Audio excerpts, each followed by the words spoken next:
Welcome back to Grace and Grit, finding laughter in the chaos of life, an honest and real podcast about life, motherhood, and everything in between. This is a safe space for women who are doing the very best we can, for those of us that are holding a lot and who crave room for both softness and strength. Here, we talk about the real stuff, the messy stuff, the unspoken truths, all with no judgment, just grace. I'm so glad you're here. So grab your coffee and let's talk.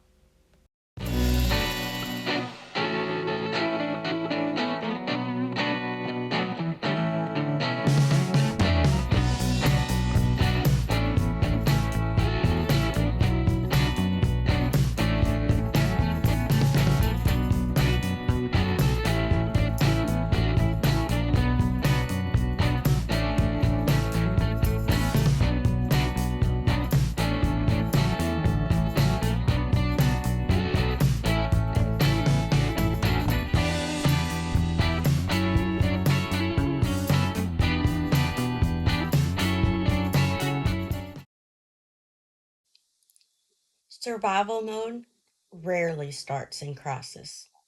It usually starts in everyday responsibilities.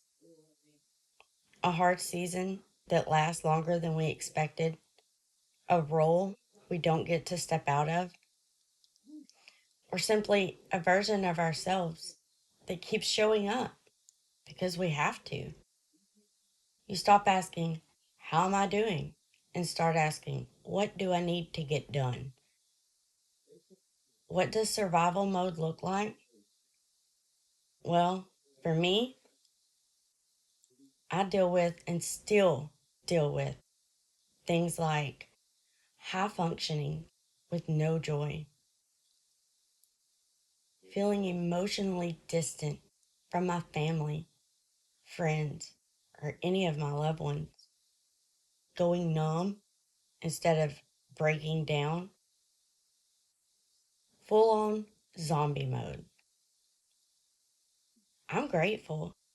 I love my family, but I still feel the heaviness of, well, everything.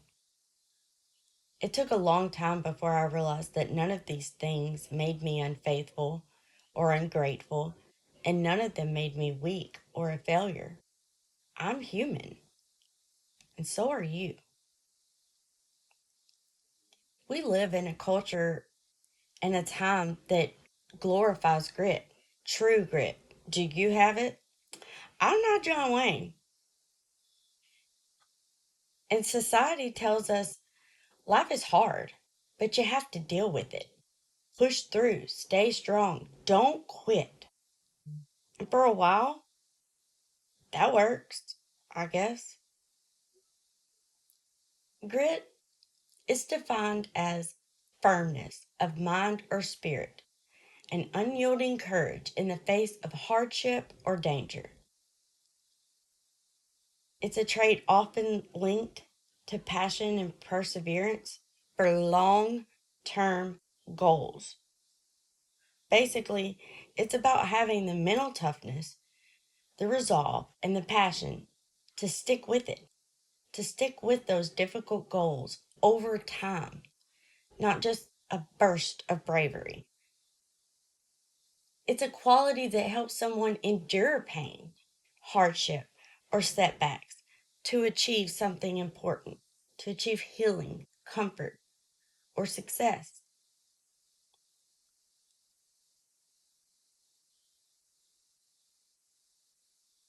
Acknowledging limits and resting when it's necessary, that's a part of having grit. Allowing for quicker recovery from setbacks. Being gritty does not mean ignoring pain or fear. It means acknowledging that those feelings are there, but continuing to move forward to your goals anyway. Grit is not about working endlessly, but sustaining. over years. And that requires self care, rest, setting boundaries to avoid burnout. True grit is fueled by purpose and passion, not just a desire to work hard and get it all done. It's about being stubborn about your goals while being flexible on your path or journey to get there. This is a place where stubbornness comes in handy. Grit's about having the stamina to stick with your future, to hold on to your dreams. It's not about burnouts, or non-stop activity or progress. Grit can be a good thing. Well, it could be a great thing. It builds businesses, raises families, and it carries us through the loss and pain that life dishes us out daily. But when grit becomes the only way we know how to exist, that's when we start confusing endurance and grit. Endurance, that's the ability to sustain over time. It's like running a marathon. While grit is the combination of like passion and perseverance for long term goals, the drive to keep going despite all the detours and setbacks and stuff that life throws you for years, for a long period of time, not just hours, not just a day. Yeah, grit includes endurance. You need to be physically and mentally capable to be gritty. You got to have that mindset to be gritty. But where it becomes an issue with us is we get confused about pushing through a single hard event or having the endurance with the deep year-long commitment of what grit actually is. And because we confuse those two, it ends up leading to a burnout when we try to grit through it. We stop resting before we ever even break. We stop feeling before we ever become numb. And we stop softening before we ever harden. And grit, the thing that saves us, can start costing us.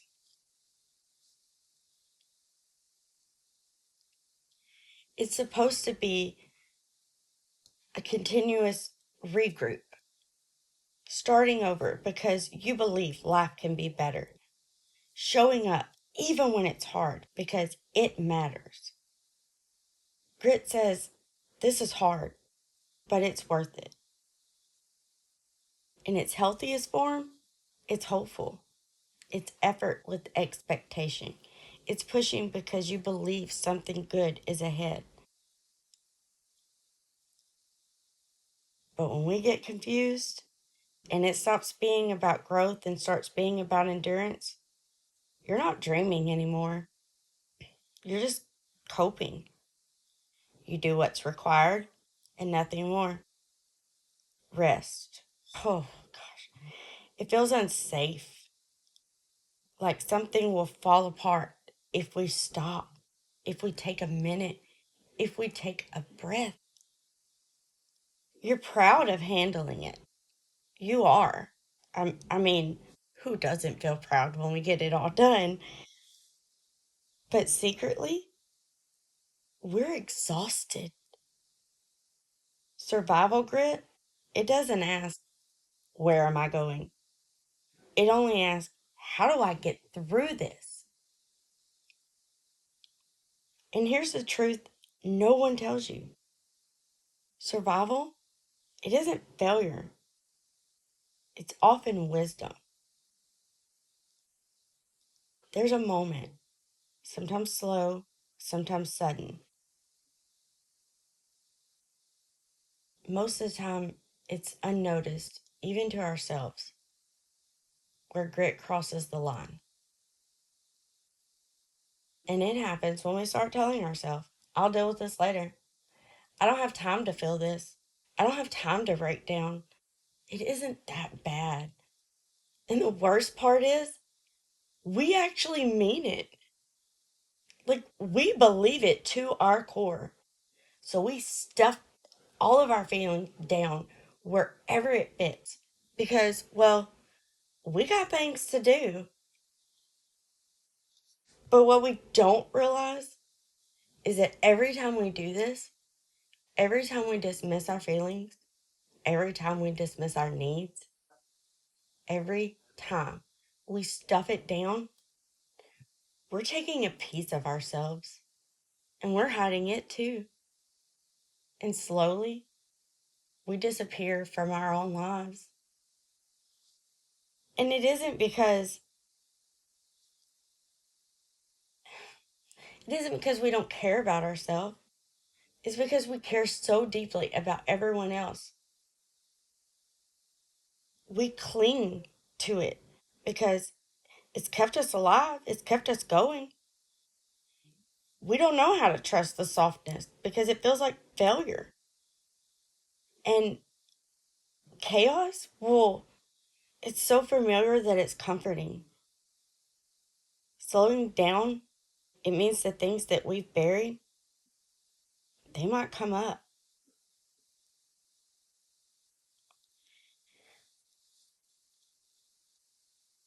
I had to come to terms with when I'm in survival mode, oftentimes unprocessed grief comes up.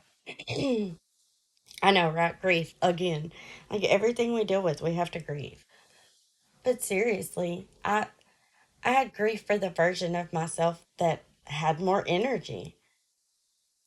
I had grief for when it wasn't so hard to get my to-do list done and still have time for my family, for myself, for my husband. Grief for the season that I thought it was going to look different. I mean, I didn't expect it to be a fairy tale, but I wasn't prepared, and I honestly did not expect it to be so hard. I didn't expect to be struggling so bad, to feel so much like a failure. I grieved for the woman I was before responsibility reshaped me, before it changed me. I questioned my strength, not only as a mom and a wife, but as a friend, a daughter, and a sister. There are so many different types of grief. Let me redo that. There are so many different types of grief, and it doesn't always look like tears. It sometimes it's numbness. Sometimes it's irritability, mood swings. Sometimes it's withdrawal, and then comes depression and even more anxiety. And it is about 100% of the time misunderstood by everyone around us. Well, truth be known, most of the time it's misunderstood by us. None of these things are failures. It's it's just asking to be acknowledged. If if only by us. It is so hard to keep our softness when we are in survival mode. Most of the time we see it as a weakness and avoid it altogether. But we crave it at the same time. Softness doesn't mean you stop being capable or that you're weak.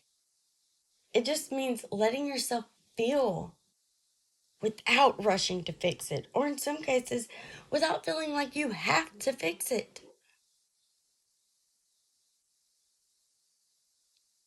It's not the absence of strength, It's being patient and curious with ourselves instead of being so judgmental and hard on ourselves. It's about making space for the tenderness, even in the chaos. Being honest with ourselves, being honest with others, instead of pretending that we're fine. When you're in survival mode, it is so hard not to lose yourself. It's just as hard not to lose your faith. Grace shows up differently when you're surviving. It doesn't demand performance. It doesn't cheer you on with pressure. Grace, it gives you permission to rest without guilt, letting enough be enough.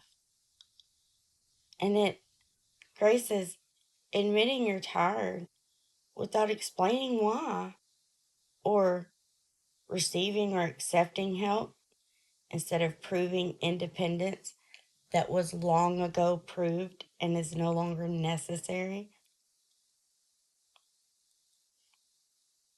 Grace says you don't have to earn rest. And that is terrifying. When you survived by effort alone, it's terrifying. But one of the most freeing things about grace and about faith, when we allow it, is realizing God doesn't require us to be strong for Him. He meets us in the exhaustion, He meets us in the survival. He meets us in the prayers that are more breath and tears than they are words. Scripture doesn't glorify burnout, quite the opposite. It honors rest, withdrawal, and tears. Even Jesus stepped away. Even Jesus needed quiet. Even Jesus allowed himself to heal. So, if he didn't bypass his humanity, why do we think we have to?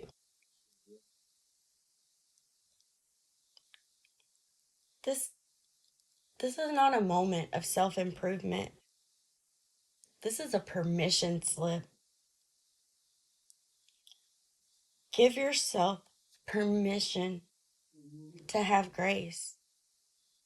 Give yourself permission to not be perfect. Give yourself permission to be tired and to rest. Give yourself permission to not be okay. Try naming what season you're in. Not what you wish it was, but what it actually is.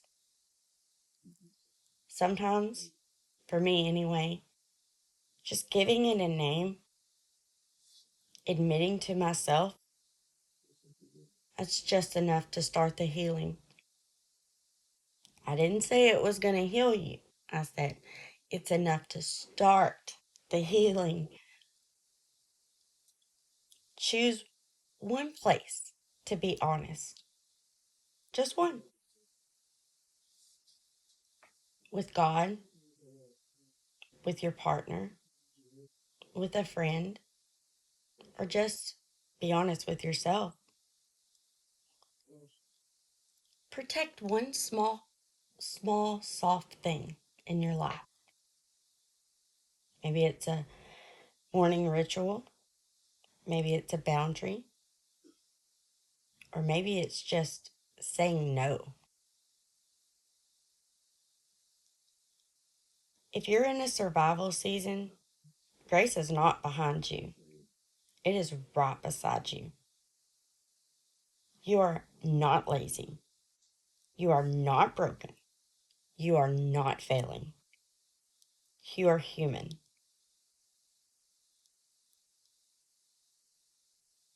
Let survival mode be temporary. You can thank it for carrying you through life, through hard seasons, through the battles, and you can still choose not to live there forever. What is it that Medea says? It's okay to not be okay. This is not going to be an exact quote. I love Medea. But she says, it's okay to get down. It's okay to be sad. But you can't stay there forever. You got to get back up. So thank survival mode. Thank it. Thank you for getting me through life. Thank you for keeping me going. Thank you for being there when honestly at the time you're probably all I had. But then tell it, I don't need you anymore. Your time is done. I'm ready to move on. If the season feels heavy, I'll say it again. You are not broken, and you are not alone. If you've been surviving, that just means you're doing the best you can. When you're ready, softness will be there, waiting. Grace doesn't cancel grit, it holds it together, gently. I want to leave us all with a wish. For me, for you, and for all of us walking through this season of life together.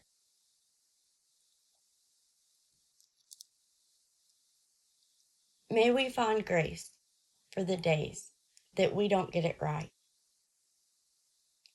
May we find grit for the moments that ask more of us than we expect. May we soften, may we soften where we've been holding on too tightly. And may we rest where we have been striving to be enough.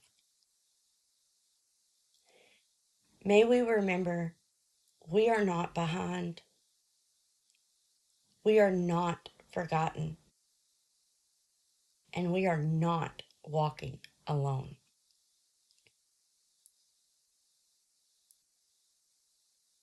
May we carry the truth gently with us into the days ahead.